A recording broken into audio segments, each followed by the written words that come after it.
Let's take a minute and show you the progress I'm making on the Western Auto. My brother-in-law is going to be working on the sign for me.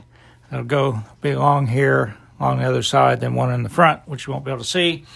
But that should be around the whole length. Should look pretty good. After I get that done, I'll look at maybe the bicycle racks, maybe some, dressed up a little bit more. Big thing I did was I excavated where it was at. I didn't like sitting up as high as it did. I didn't like having that stoop there.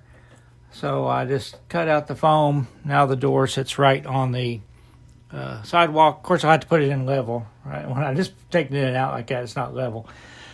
I'm working on the porch for the back. I've got some Gold Metal Models stairs. And I've got some Gold Metal Models railing too, and I'll put a railing around it. Of course, the other little building, which I'm going to talk about here in this video too, is going to go right here, and it'll just come back before the porch. I've got the roof. I'm still not glued in, but it's in. I can take it out. Something that I did. Remember, this was a false front, so this was brick on the inside too. And so I actually bricked that with brick sheeting and painted it. I've got a ridge cap on, which I painted green to match the rest of the doors. It does have a ridge cap on the real building, but I can't really tell what color it is. It may have just been natural concrete. I don't know what it was. I've got some vent stacks in the roof. Maurice Grimes is always on me because he says a lot of people leave those off, and a lot of times they don't come with kits. So I put some vent stacks where the bathrooms would be. Remember, this used to be a restaurant, so I've got a big exhaust stack here. I've got a stack on the back, which I'll show you. You can barely see it. I sort of got a ground air conditioner thing. That's a Walthers. It's pretty big. I don't really like it, but it does have central air now. But the modern ones are so much smaller than the ones that used to be back in 1980. I did Google it. I thought, did central air exist back in 1980? My parents moved to a house in 1975 and had window air conditioners and upstairs and one in the downstairs. That's the first time in my life I ever had air conditioning. And my dad didn't like it, so we didn't use it much. So I Googled it, and yes, they did have, central air and, ground-mounted units in 1980, but this is probably really too modern for it. But it'll be a good stand-in for now. I also put vent stacks on the houses. Like I said, you can't hardly see it, but there it is. That's where the bathroom is. That's the stack. So I've got vent stacks on all my buildings, no kill. That'll make Maurice happy. Let me move the camera over a little bit and just show you a little bit.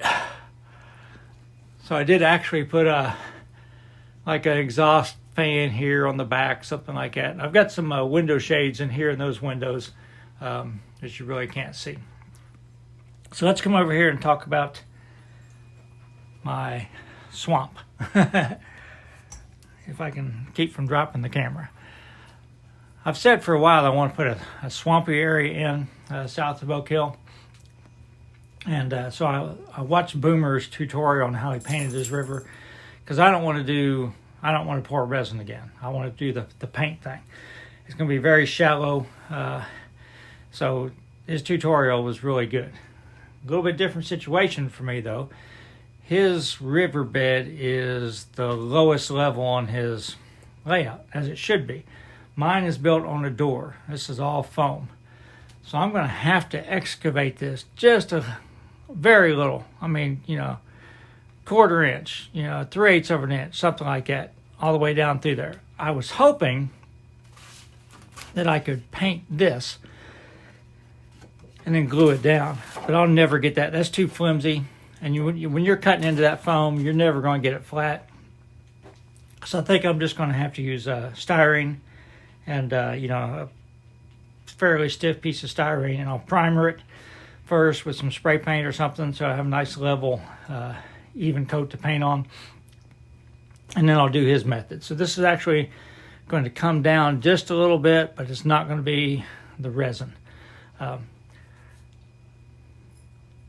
So I've got some aerial photos of what the swamp sort of looked like from the air. So this is south of Oak Hill. The B&O line is actually to the left of that road on the left.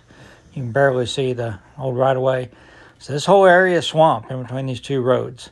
This is what it looks like from the air. Now sometimes you get some open water and it'll look, almost like a pea green. This next picture is going to show you what it looks like from the road.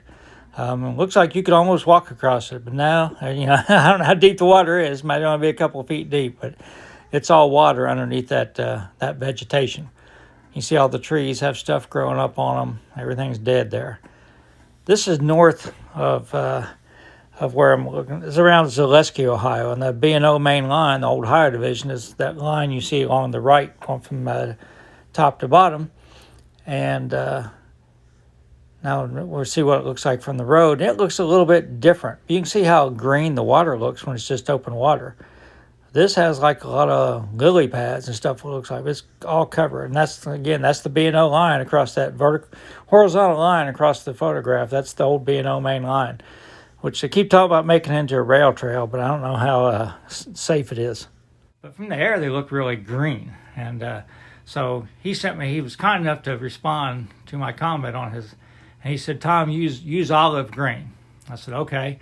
And in his video, he talks about saying you can use any type of paint. You can use house paint. You can use, craft paint. So I stopped at Walmart today. These things are 54 cents at our Walmart. So what do I have to lose? Of course, they don't have one called olive green. This English ivory green is probably about the closest. The tans are going to be more for like around the shoreline, sort of like he did on his model. But where he said he left like half an inch for the shoreline, or an inch, I can't remember. I'm going to do half of what he did since I'm in N scale. So I'll be working on that periodically. And now let me talk about the little building that's going to go next to Western Auto. So here's that little building. Looks like somebody lives in it now. But it's 16 feet wide and 34 feet deep. I used Google Earth to get the perimeter of it, to get the dimensions, so it's pretty small. A couple interesting things here. It also has a false front, but look at that line above the door. It's like maybe there used to be a big awning across there. I bet this used to be like a doctor's office or something like that. And also look at the modern roof. So we're going to zoom in on that in a second. Notice the discolored brick too. Notice how the brick is a different color above that awning than it is below the awning. But it's obviously had a modern flat roof put on it. It's actually a sloped roof. So I'm not going to model that. And here's an aerial view of the roof. Like I said, you can see the yellow line is how I measured it with Google Earth. It's 16 feet wide, 34 feet deep, or it's 100 foot around for the perimeter. So I'm going to scratch build this. But wait, there is more. So Western Auto's traditional colors have been red and white, a red sign on a white background. So most of the time when they buy a store or something, they just go ahead and repaint it to red and white. Well, Dutch's Restaurant is sort of an iconic landmark in Oak Hill, and actually the mayor's daughter grew up there. It was her dad's restaurant. Her dad was Dutch. So when the mayor's wife was driving by and saw them starting to paint the building, all the windows red and white, she was not very happy about it. Well, Dutch's daughter grew up in this restaurant.